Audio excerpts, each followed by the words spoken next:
So my name is Markéta Trimble, and I teach here in Las Vegas at the William S. Boyd School of Law, which is at the University of Nevada, Las Vegas. We do have a law school here. And I teach intellectual property, copyrights, patents, and I also teach a subject matter called conflict of laws, which most law students hate, even though that's the only thing they will really need in life. Because what it is about, it's about cross-border litigation. Not only if a plaintiff from California sues somebody who sits in Michigan, but also if somebody, let's say in the US, wants to sue someone in China. So questions like where you go, which law applies, who will enforce the judgment, and so forth. So to sum up the introduction, I am not an engineer, I'm not a tech person, I'm just an interested lawyer. So let me say at the beginning, I am here to talk about legal issues that surround evasion of geolocation. I will take questions after the talk, I think in the Miranda room or wherever it is. So if you have any questions after this, please follow me there. So to begin with, I would like to take a quick poll. How many of you, show your hand, if you ever encountered a website that told you that you will not be able to see some content because of where you are located? Right, okay. How many of you didn't care because you know how to get around it? Right. How many of you actually write code to do that? Great. And now, yeah, great. So, any lawyers in the audience? Any lawyers who are actually willing to admit it? Yeah, few brave souls, so great. So what is my talk about? Well, what I want to talk about today is what the law has or doesn't have to tell about geolocation, and also about the evasion of geolocation, which I termed cyber trouble to make it more palatable to people who know nothing about tech, meaning evasion of geolocation in terms of making geolocation tools believe that you are actually located somewhere else than where you are physically located. So an example that I use for, as you can tell, a very low-tech audience is myexpertnetwork.co.uk, right? So we have this grandma who sits in Grand Rapids, and she really loves BBC shows, but she wants to watch them on the internet because BBC America doesn't show those particular shows.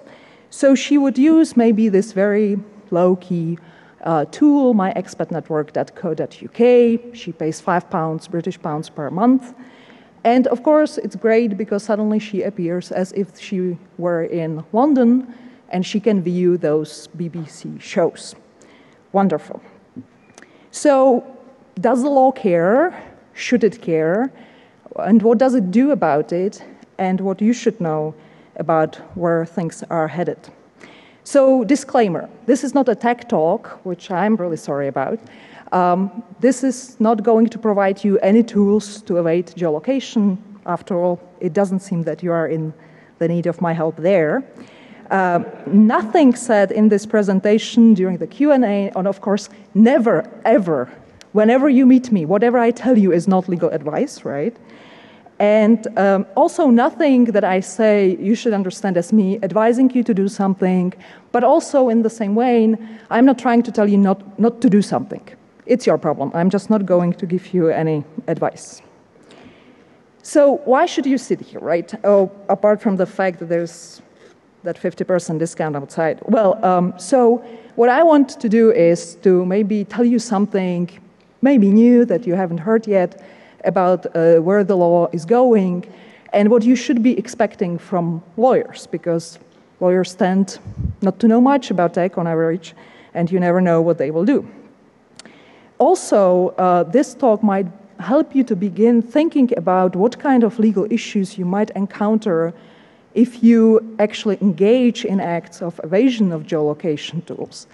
But also, it should help you to think about how you might want to design future tools to evade geolocation, right? So if you are coding some great tool that should help people evade geolocation tools, Thinking about legal issues might help you to do some design choices that might be actually important in the future. Or, as I like to put it, it's one of those talks that will help you to think about what you should ask your lawyer about. And finally, there are some important policy issues that are connected with this problem. And I think you're a particularly important audience to know about these issues because they will come up very soon, and people who will discuss them are people who know nothing about them. And they need people like you to talk. They need people like you to make them aware of the tech background of the issues and of the stuff that's important there. So let's see what we will cover briefly. I will first tell you something about definitions so that we are on the same page, which I cannot find right now. We will also talk briefly about territoriality on the internet. Don't worry, it won't get too into detail. I will talk about geolocation tools and their current uses, not necessarily to tell you a laundry list of when geolocation tools are used, because you know that, and that's not the point here. The point here is to tell you something about the types of uses that are law-related. So when are geolocation tools actually used to achieve compliance with some kind of law? I will tell you what current law thinks of geolocation, which is actually quite scary, and that's why we need to talk about this. I will talk about evasion. Again, I will skip the tech part, not to embarrass myself, and also because you don't really need it. And then I will talk about law and the evasion of geolocation. So what does law say currently about the acts of evasion of geolocation? Can you as a user get into troubles for evading geolocation?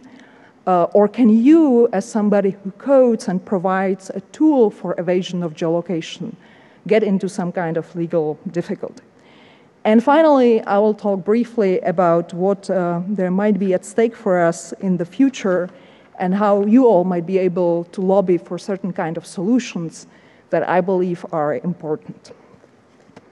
So, definitions.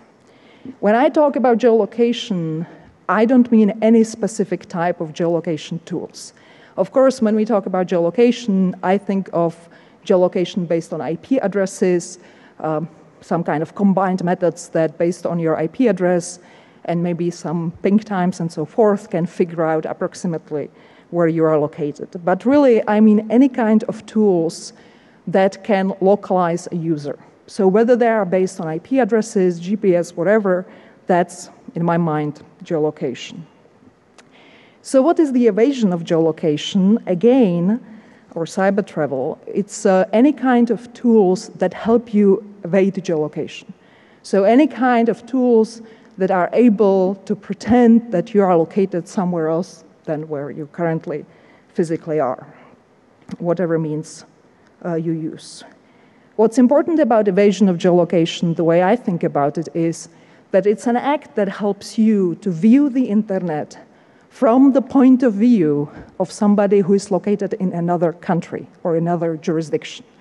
So if I want to see the internet as someone who sits in London, that's what I want to be able to do. And it's very interesting because I equate it to the freedom of travel in general, international travel, which, by the way, has a certain degree of constitutional protection in the United States under US Constitution. So with certain limitations, you should not be limited in your freedom to travel internationally. And this is, for me, the same thing, right? I want to be able to go online and be able to view the internet as if I were in another country. So that's to cyber travel. Now, of course, there is a difficult issue here, apart from pulling the cord from the electricity here, which is there are certain ways to access remotely your computer. And, you know, whichever way you do it, including some low-tech, like go to my PC and stuff like that, you certainly can actually get online in another country if you have your machine there and you log on to that machine and you can access internet through there. I'm not particularly interested in that because That's really a de minimis problem. There are not that many people who can do that. There are not that many people who have their laptop sitting in London, right? Or who have some kind of arrangement with somebody using their computer somewhere else. But yes, I'm aware of the fact that that exists as well. What I'm interested more in is what will become a mainstream issue, which is myexpatnetwork.co.uk, the kind of services that allow you to acquire a foreign IP address in a very easy manner, so easy that even the grandma from Grand Rapids can do it. Because as we all know, things on the internet don't become a problem until the general public gets hold of them.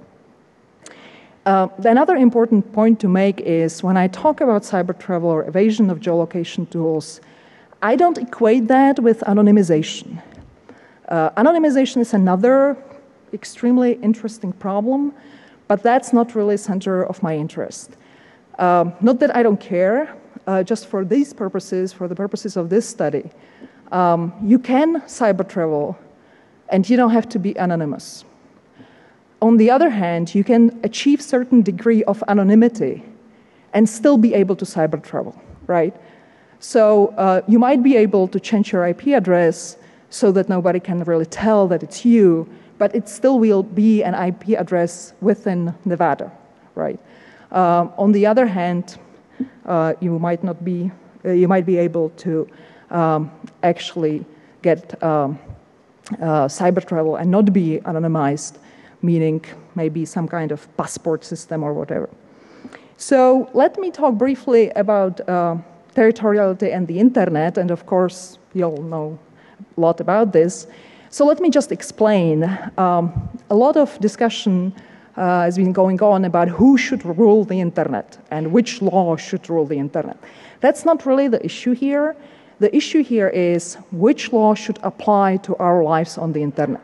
So if I buy a car on eBay and the seller is in Michigan and I'm here in Nevada, which law should apply to potential liability for some kind of defect, right? Should it be the law of the seller of the state of Michigan, or should it be the law of the state of Nevada? So that's the kind of issues, right? So solutions for that on the internet, supposedly with no borders, is either to figure out how to have countries' laws apply to various acts, which is what we have today. Some people say ideal situation, maybe the ideal situation would be to have international law apply, right? Sure, my dream. Let's get all countries together, let's agree on defect liability rules, and they will apply all over the globe. Well, I think we're all old enough to realize that that really doesn't work, and unfortunately won't work for a long time to come. Maybe fortunately, who knows? And another way to deal with these issues on the internet would be to have some kind of self-regulation. So either you can have contractual arrangements, which is what we have been doing quite a bit on the internet, or you can have some kind of organization maybe that will try to regulate these legal issues for acts on the internet and so forth. So there have been a lot of discussions among legal experts about what we should do, how we should solve this. And like always in life, right, the real life never waits for the academics to make up their mind. And so the life went on, and we ended up with something that one of my colleagues from Canada calls Cyber Law 2.0. And what it is, well, every country legislates, and every country enforces. And each country doesn't really care. So as long as the country can access your server, your bank account, or you physically, they will enforce their laws against you. They don't care how you acted, where you sit, whatever. As long as they can reach you, they will enforce their laws. Which is actually quite fine if the laws that are being enforced are the laws that you like. So for instance, if it's free speech as we know it based on our First Amendment, that's great, right? But if it's somebody else's sort of impression of what free speech might be, that might not be so nice. So there are a few cases, right, that document this. I will give you two examples where the US law prevailed, and we are happy about that. And I will give you one example where US lost, And you will see yourself if that's a good idea or not. So the Yahoo case, I'm sure many of you are familiar with.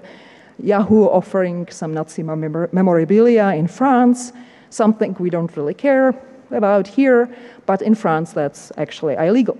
So Yahoo got sued, French court decided against Yahoo, issued an injunction, but of course there was nothing to enforce it against in France. So the French plaintiff that won took the judgment to the US and asked for recognition and enforcement of that French judgment.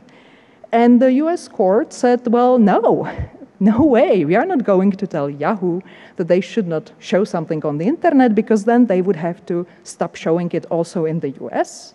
They cannot limit it only to French users, the court said back then, and therefore we are not going to do whatever French court thought was appropriate. In Viewfinder, that was a case that came out 1 year later and concerned fashion. Some American photographer went to France, to Paris, took some pictures at a fashion show, came back, posted them online, and you would not believe how much money people are willing to pay to see these pictures. And you wonder, well, why? And the reason is that the guys are actually putting it online before the official release date. So if you are into fashion, that's really a great value. You are willing to pay a lot of money for that. Of course, the designers in Paris don't appreciate that, so they sued the photographer and his company. And the French court said, well, no way, you are not going to do that. This is infringement of all sorts of things, and issued a judgment against against the American photographer. Well, of course, when the French plaintiffs took it to the US, again, a court in the US said, we are not going to enforce this. French might think it was wrong, but, you know, this is a country with free speech protection, plus this is a journalist, so even higher protection than that, so no way we are not going to enforce it. And finally, one example where the things worked the other way around, and that's a very recent case of Lucasfilm versus Ainsworth. Mr. Ainsworth is the guy who did the original molds for the Star Wars Troopers helmets. I would think some of you might be familiar with them. And so the guy, you know, after a few years, he figured out, well, maybe I could make some money off of this, and he started making these helmets and selling them online. Whoever orders them, right, he will ship it. Well, so Lucasfilm sued, because of course Lucasfilm is making some money off of it too. And court in California, decided in favor of Lucasfilm and issued an injunction that said that British guy should not be offering that online, not at least in the US. Well, and the British court said, no, we don't care what the Americans actually think of this. We don't think that California court had any kind of jurisdiction over this British guy, and we are not going to enforce it, period. You can decide whatever you want. We are not going to do that. So again, it worked great when we had free speech protection really working worldwide, but suddenly when we see that British should decide what should be online in the US, who knows whether that's a good idea. So territoriality and the internet. I don't know if any of you remember, but the first cases when courts had to decide whether they had jurisdiction over somebody online were really funny. Courts looked at things such as which language was the website in, what was the top-level domain name, did you use .com or .uk? They had really low-tech sort of view of the world. The peak of that approach was the famous Zippo test that said, well, if the website is interactive enough, then we should have jurisdiction over the website. So, if you had a blog that people would only read, that would be fine. But if you had a website that would sell software and those people could actually call your telephone number or they could even fill out their credit card information, that would suddenly be interactive and you would be subjected to jurisdiction. What's really interesting that recently courts realized that that might not be actually a very good approach, and they are moving towards real life, real contact approach. So they look at the website and they say, well, wait a second. How many visitors were there truly from certain country, from certain jurisdiction? How many software, whatever, CDs, downloads did you really sell to that particular jurisdiction? So courts are changing their view of that. There are also various attempts to partition the internet territorially. So the idea being, it might be actually a good idea to have some kind of territorial partitioning of the internet. There are, of course, some scary examples, right, like filtering by service providers, which is, of course, a terrible idea. Even better one, probably, is filtering on user hardware. Apparently, Turkey is thinking about it now. And so suddenly, employing geolocation by website operators seems like a pretty reasonable way to do this. The preemptive filtering you might have heard of has a lot of critics, not even in the US, not only in the US, but in Europe. Even one of the advocate generals of the European Court of Justice issued a very strong opinion against this. So that's good news. So geolocation, leaving it up on the website operators to try to comply with specific laws, suddenly seems like a good idea. So current uses.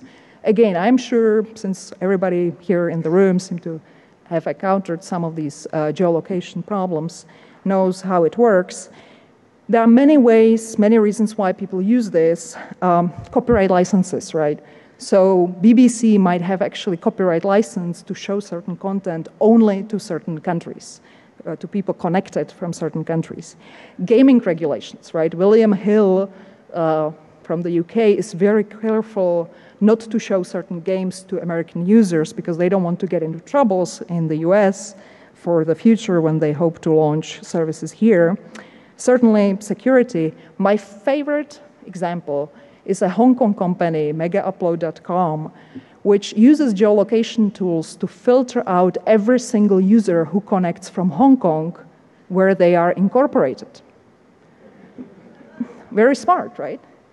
Because that means that these guys are infringing copyright in every single country of the world except for Hong Kong, where their assets are located, right? So, of course, yeah, for the lawyers in the room, theoretically, you should be able to go to another country, even in the US, and sue them for copyright infringement. But let's face it, by the time you get back to Hong Kong with your judgment and ask for recognition enforcement, the company will be probably bankrupt and moved and, what else. So that's a great example. Current law. So those uses were to comply with law, but they were all voluntary uses, right? There, William Hill voluntarily say, okay, let's employ these geolocation tools to make sure we comply with law. But what's really scary these days is that, after a few years, some lawyers finally woke up and say, oh, wait a second, this is a terrific idea. Maybe we can mandate website operators to use this. So in Italy, the National Gaming Authority actually has this in its rules. To get a license for online gaming in Italy, you must employ geolocation tools and filter out certain content so that users connecting from Italy cannot get to certain type of content. So it's in the rules. Another interesting example, there are several decisions by German courts from 2010 and 2011 in which the courts look at geolocation tools and decided that those were legitimate ways to comply with regional regulation. In case of Germany, it's also, those are also cases that actually involve gaming, and the partitioning there concerns parts of Germany, specific German lands. And, of course, the defendants in those cases said, well, wait a second, this is not bulletproof, and there are ways to evade this very easily. And German courts said, well, we don't really care. We consider this, to quote, a viable and technically feasible method of determining website visitors' location, period. And the court goes on to say, yes, we realize that people can evade it, but that's not the problem, that's not a problem of the defendant. Period. Which unfortunately leaves the question open, okay, do they expect that it will become a problem of someone else? Do they expect that law will actually deal somehow with evasion of geolocation? And that's the scary part. In the US, we have examples of when actually law enforcement is looking into geolocation as legitimate and feasible means of partitioning the internet. So the agreement that Department of Justice reached with PokerStars, for instance, recently, does include a clause that says that PokerStars will start using geolocation tools to try its best to filter out users from the United States. So another interest in geolocation you probably have noticed is among legislators, right? As always, when it comes to money, taxation of online sales, something that many people are interested in. Online gaming, right? One of the big problems with online gaming is how to tax it.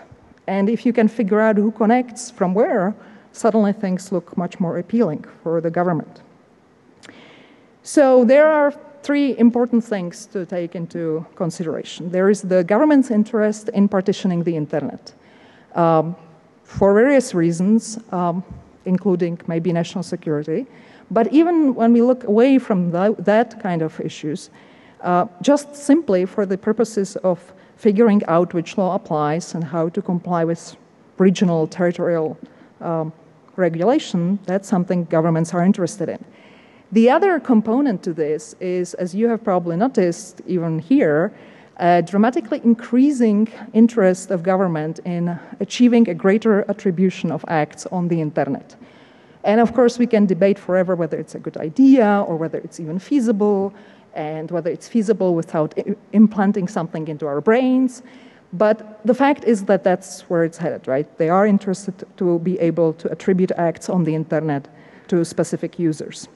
And finally, it's the transition to IPv6, where with statically assigned addresses, right, suddenly it seems like there might be interest in figuring out what to do with the evasion of geolocation. And I would argue that non-tech people and people who don't appreciate the option of cyber travel will look at all these things and say, well, why don't we just get rid of it, right? Why don't we either figure out some technical means, or why don't we figure out some legal means to actually prohibit cyber travel altogether? So that's what might happen. And I would argue that if you and I are interested in evasion of geolocation today, wait what will happen if the government actually starts mandating it, right? Suddenly it won't be only you, me, and the grandma in Grand Rapids, but it will be many other everyday average users who will become interested in the evasion of geolocation. And the government might have to think about what to do with it.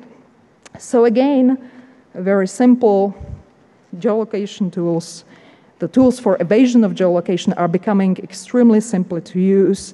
There are some, old-fashioned ways to do that, including a dial-up to a foreign service provider, which is incredibly expensive and slow, but theoretically you could try that.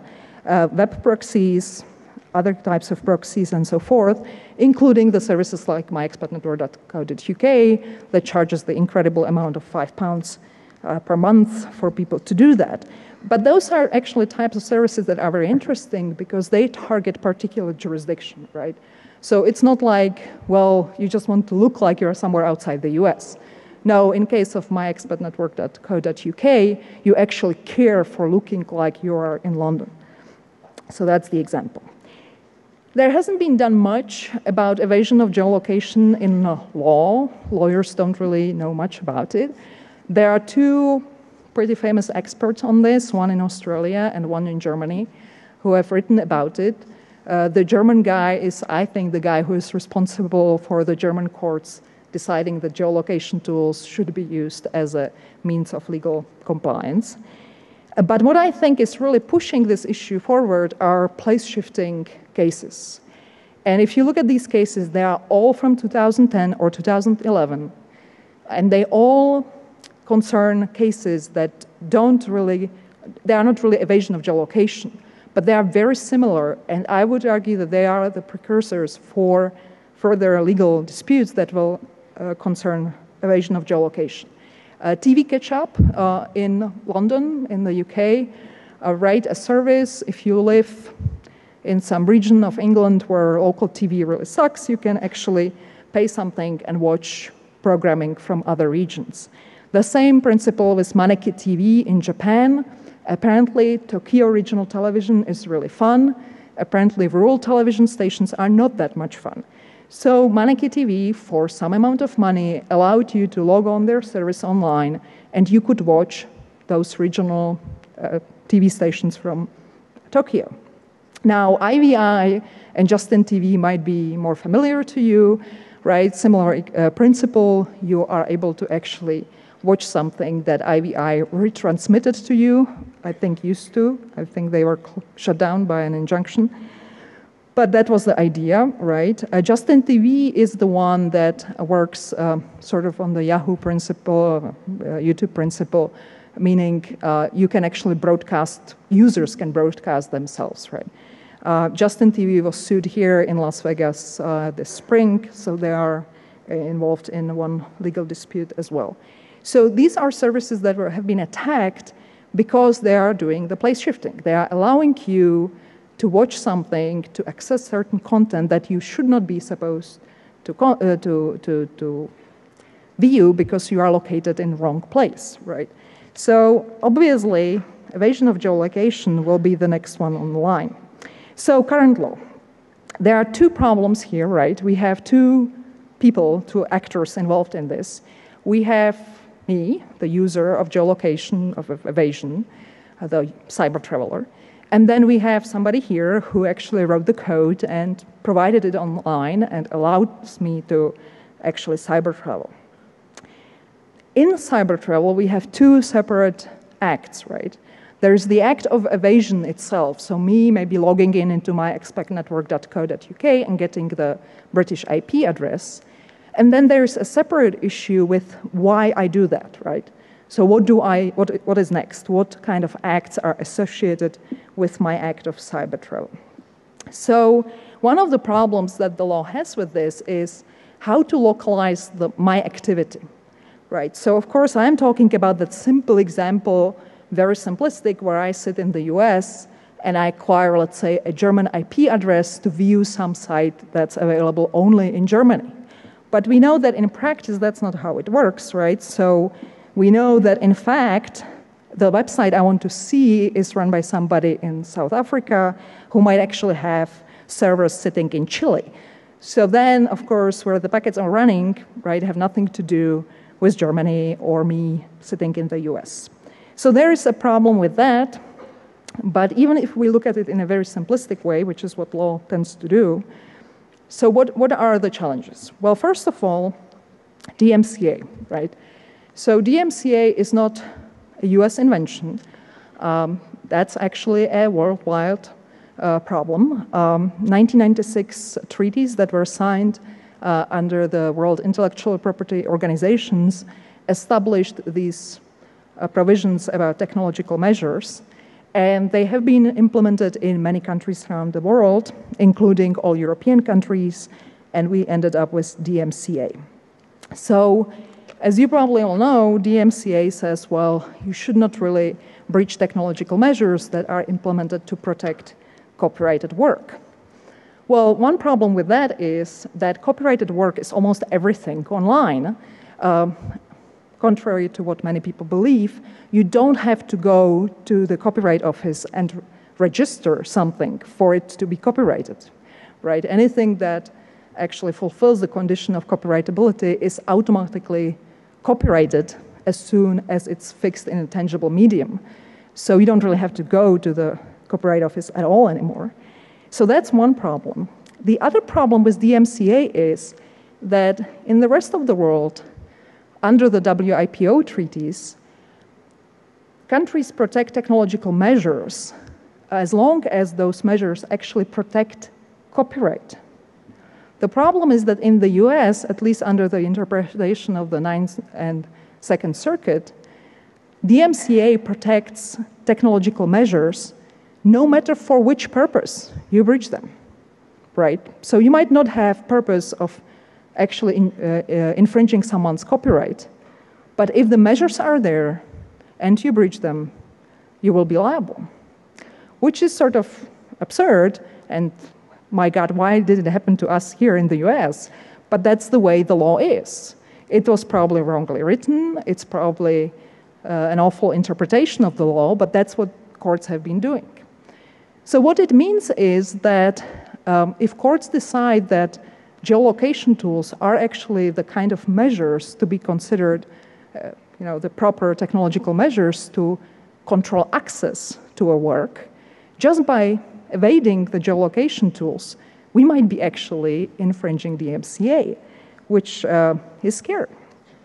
Another problem is cache copies, right? So the legal status of cache copies is not pretty clear right now, but from what we see going on, what we have seen going on in England and in the US, it seems like courts are aligning to sort of say, well, cache copies, of course, are created automatically, it's not your fault, as long as they are created during legal use of a copyrighted work, those copies are fine.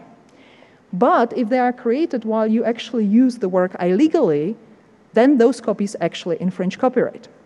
So for instance, in England, there was a guy who ran a game off of a counterfeited DVD. And the court said any cache copy that was created by that computer infringed copyright because the DVD was used illegally, it was a counterfeited copy.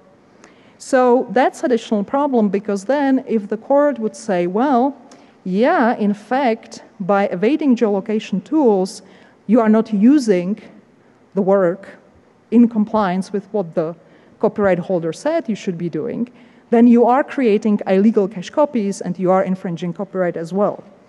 So that could be an additional challenge. Of course, contractual issues, that's another area to be careful about. I have here for you as an example a clause from an agreement with Sat.1 television station in Germany, which clearly states, well, if you are using this website, you agree that you will not evade geolocation tools. You will not try to bypass our measures that we imposed to territorially limit the use of this website. And of course, there is some issue also with anti-hacking laws that really would arise primarily if you try to evade geolocation tools to get free access to some content.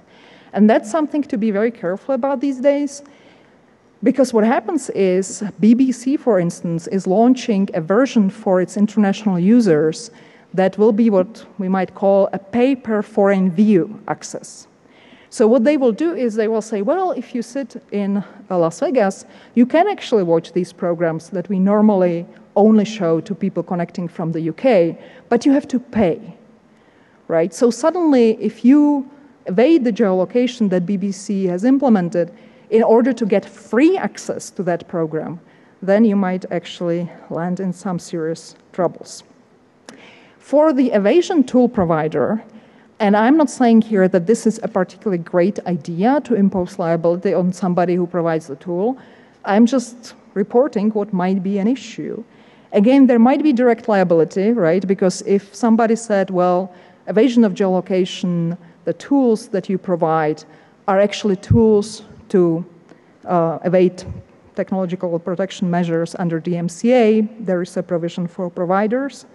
The same applies with the anti-hacking laws. And to keep in mind, that also applies in Europe, right? So you can get into troubles even in other countries. There is some issue with retransmission, which is where the design issue comes into play. It's particularly, I think, problem for web proxies that actually could be claimed to be retransmitting some kind of signal to the user. Other kinds of proxies, I guess, would have a better argument that that's not really their choice, that they just provide this foreign IP address, for instance, and they cannot influence what the user is doing after that. But it's very important to avoid becoming the retransmitter in any sort of sense of the content that's being accessed. Finally, there is an issue of secondary liability, again, an interesting design issue. For instance, if you notice, the myexpertnetwork.co.uk also has a US version, .com.